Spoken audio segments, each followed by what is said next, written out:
I'm here today with Dr. Edwards, and he is an OBGYN in Bluefield, and he's going to tell us a little bit today about his job, about his career, and share with us some information. Thank you so much for being here, Dr. Edwards. We really appreciate it. Oh, no problem. Hello, everyone. And we're going to start out just asking you, what does a typical, and I know there's no typical day for you, but what does Sure. a typical day look like in your profession? What do Well, you do every day? one thing that people like about obstetrics and gynecology is that there is we do a wide variety of things. We see, women in the office for routine women care.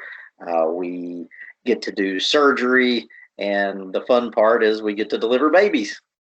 Yes. So a typical day, you do get up early, and there'll be people in the hospital. Sometimes there'll be women laboring that you have to check on. Sometimes there's women that have had surgeries the day before that you check on. But you check on all your patients, in the hospital, and then once you finish that, then you come to the office, and typically, you'll see people in the office from 8:30 in the morning till 5 o'clock in the afternoon, roughly. Um, and see women for annual gynecologic care. You also um, see women that are having female problems, and so once you finish the office, then a lot of times you head back to the hospital, and take care of women in labor, and um, deliver babies and get up and do it all the next day. I would say in this profession, there's no downtime. You're always on call, especially with pregnant women, right? Correct. And there are various ways to make your lifestyle a little better. You do have me personally, I'm in solo private practice. So pretty much I'm on call 24 hours a day, 7 days a week, unless, I have something I have to do or I'm going out of town, then I have to have another physician cover my practice. There are practices where there's a group of people that work together. So whoever's on call will deliver the babies that day. For me, if somebody's my patient, they call me about them 24 hours a day, 7 days a week. Whereas, again, if somebody's in a group practice, on Mondays you may see Dr. A, and if you're in labor on Tuesday, you see Dr. B, and so on. Right, right. So tell our students what led you to this career path. What made you Okay. decide to go into this career field? For me, and again, I'm a little different as far as what led me to my chosen career. But this was when I was in eighth grade. There was a film that they used to show us in health class.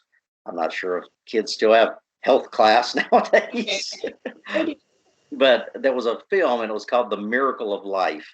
And basically, it was a movie of a woman having a baby. And I just thought that that was the most incredible thing ever.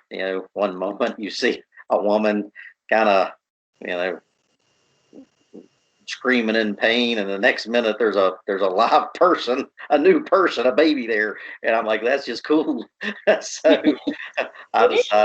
decided, I'm going to deliver babies, and I just never changed my mind. Just kept that path. So what kind of schooling or background would students need to consider if they are interested in this area? Sure. The traditional student would, after you finish in high school, you would go to college and get a 4-year degree. Most people either choose to go either a biology degree or chemistry degree, but you can go with any degree really. After your 4-year degree, then you go to medical school, and then you do 4 years of medical school. Now, in medical school, you study all the different specialties in medicine. You spend time doing pediatrics and general surgery, and psychiatry and family medicine and internal medicine and orthopedic surgery and obstetrics and gynecology. So you get a little taste of everything, and then you can kind of decide what you're interested in. Once you finish medical school, so that's what, like MD, medical doctor, you get your doctorate in medicine. Some people go to osteopathic school when they get a DO, or it's that doctor of osteopathy. But anyway, once you finish medical school, then you do residency training. And depending on which branch of medicine you decide that you want to pursue, the residency programs can vary. For obstetrics and gynecology, it's 4 years of training after medical school. So at that point, you're doing surgery and you're delivering babies and you're seeing patients in the office, but you're under supervision of another doctor.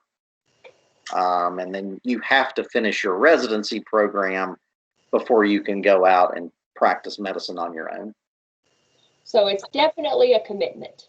Definitely. Yes, it took me 12 years to get to where I could come back here. I'm originally from Princeton. Right. And so Princeton High School, right? I did. But I've been back in the area for almost 21 years. But before I could come back here, again, it took me 12 years of school and training to get here. Right. So definitely a commitment. Yes. So give us some, what do you say would be the most challenging thing about your career? The hardest thing is just juggling everything because you're getting pulled in, multiple directions. Sometimes you have a patient in the emergency room that the emergency room's calling you about, and you have a patient in the labor room that the labor room's calling you about, and you've got somebody, that's in your office that's having an issue, and you're getting called on that, and just trying to juggle everything and juggle your professional life with some sort of a personal life. Making time for yourself gets very hard. It would be stressful, I'm sure. Yes. And then what about one of the most rewarding things that you could tell us about your career? Oh, it's just wonderful, being part of a family's life, the most special, day of their life, Right. you're part of that.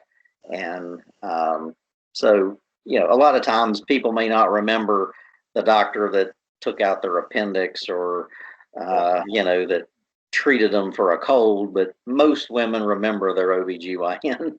Exactly. That it usually forms some type of relationship throughout Yes. the process of pregnancy. Yes.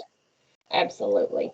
So give us some advice for high school students today. What would you like to tell them? Any advice you could give them? Just choose something that you love, something that you're passionate about.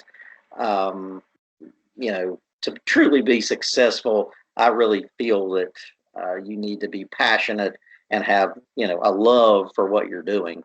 Makes it easier to get out of bed in the mornings. Absolutely. It makes it also, easier when you are getting pulled away from your family, from your, friends. It does make it a lot easier when at least you're doing something you love. Right. I love what you do. Well, I want to thank you for taking your time because I know you're very busy, and thank you for all that you do. I know Dr. Edwards, he's an amazing doctor. He delivered both of my babies, so I think the world of him. He is the best of the best. So I appreciate you, and thank you for your time. Thank you very much. Appreciate it.